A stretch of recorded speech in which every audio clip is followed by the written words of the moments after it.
El martes pasado 4 gendarmes de la Guardia Nacional fueron asesinados en un ataque terrorista en Boulaba, en la provincia de Kasserine, junto a la frontera argelina. Ese había sido el atentado más reciente en Túnez. Desde hace 2 años enfrentamientos y emboscadas se venían sucediendo en esta zona del país, en torno al monte Chaambi, en un conflicto endémico en el que el yihadismo y el contrabando fronterizo, de armas, gasolina y drogas, son difíciles de separar.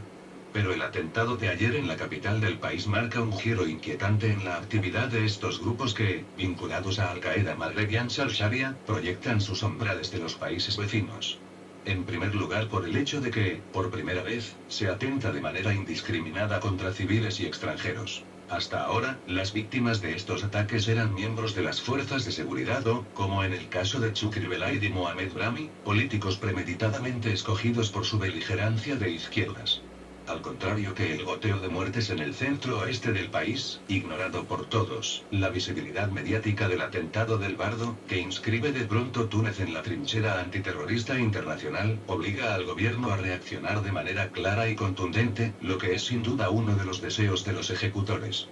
Pero en segundo lugar, si el atentado de ayer marca un antes y un después es también por el blanco de los ataques, muy apetecible, desde luego, para cualquier tentativa radical de desestabilización espalda contra espalda, el edificio del Parlamento representa la última supervivencia de las revoluciones democráticas de 2011, malogradas en el resto de la región, mientras que el Museo del Bardo, el más hermoso muestrario de mosaicos romanos del mundo, simboliza al mismo tiempo la historia preislámica de Túnez y el sector turístico, la fuente más importante de ingresos en un país devastado por el paro, la inflación y la deuda externa. El Parlamento, sorprendido en plena sesión y al parecer primer objetivo del ataque, discutía en ese momento una ley antiterrorista que muchos consideramos liberticida y anticonstitucional. Obviamente, el ataque de ayer es todo lo contrario de una invitación a suspender su aprobación y aplicación. Es fácil y sin duda atinado vincular una vez más este salto cualitativo del yihadismo armado en Túnez al fracaso de las revoluciones en el mundo árabe y al retorno, en su expresión más aguda, de los zombies del pasado.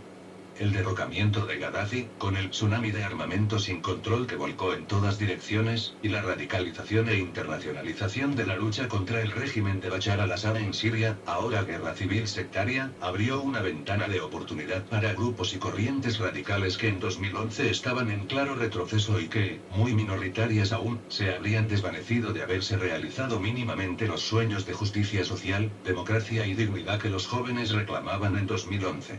Los que encuentran paradójico que Al-Qaeda y el EI lleguen hasta el único país donde esa revolución triunfó, al menos en el plano formal, y que además haya entre 1.500 y 3.000 tunecinos luchando en Siria, el mayor número de voluntarios del mundo, no deberían olvidar que esta formalidad, que ha dejado fuera las reivindicaciones y demandas de los más politizados y de los más desfavorecidos, es al mismo tiempo el punto por el que puede quebrarse la línea de flotación de la frágil transición tunecina. Incluso esta formalidad sobra a muchos, tanto islamistas radicales como nostálgicos activos del antiguo régimen. Túnez, que ha resistido la ola del retorno de la contrarrevolución violenta, vive en crisis permanente desde que derrocó al dictador Ben Ali. Crisis económicas y crisis políticas sucesivas hábilmente gestionadas, frente a los deseos de ruptura, por los aparatos del Estado profundo, cuyos planes desestabilizadores han sido alimentados y justificados de manera regular por grupos yihadistas que desean exactamente lo mismo: impedir a todo trance el establecimiento de una verdadera democracia. Si en Túnez no se ha producido una involución violenta como en Egipto, ha sido solo porque Estados Unidos y la UE han obligado a ese Estado profundo a negociar con el pragmático y acobardado Rachid Ghannouchi, líder del partido islamista Ennahda, pero la victoria en las elecciones legislativas y presidenciales del anciano Caid Essebsi, no lo olvidemos, se fraguó en nombre de la seguridad y en medio de una alerta terrorista que el partido vencedor manejó obscenamente en su favor. En un momento en el que el paro juvenil alcanza sus cotas más dramáticas, la represión policial contra sectores activistas no deja de aumentar y se esboza una definitiva rehabilitación del antiguo régimen en nombre de la reconciliación. El atentado de ayer proporciona nuevas armas a los enemigos de la democracia y del Estado de Derecho. Como tras la muerte de Chukri Belaid, Túnez está en estado de choque. Las primeras reacciones conmueven por su sereno consenso y orgulloso nacionalismo, pero el miedo es tan grande y la tentación involucionista tan fuerte que el riesgo de que se imponga a través del pánico securitario un ambiente favorable al autoritarismo, y contrario a las pocas libertades individuales conquistadas en estos años, no se puede desdeñar.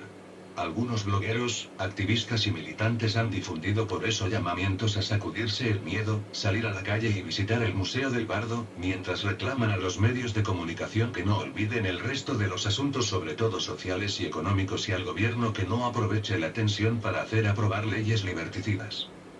El próximo 24 de marzo debe comenzar en Túnez el Foro Social Mundial, cuyo comité organizador ha condenado el atentado que busca hacer fracasar la transición democrática y crear un clima de miedo entre los ciudadanos. Y ha confirmado la celebración de las jornadas. El foro será una buena ocasión para poner a prueba tanto la serenidad y vitalidad de los tunecinos como las convicciones democráticas del gobierno y las fuerzas de seguridad.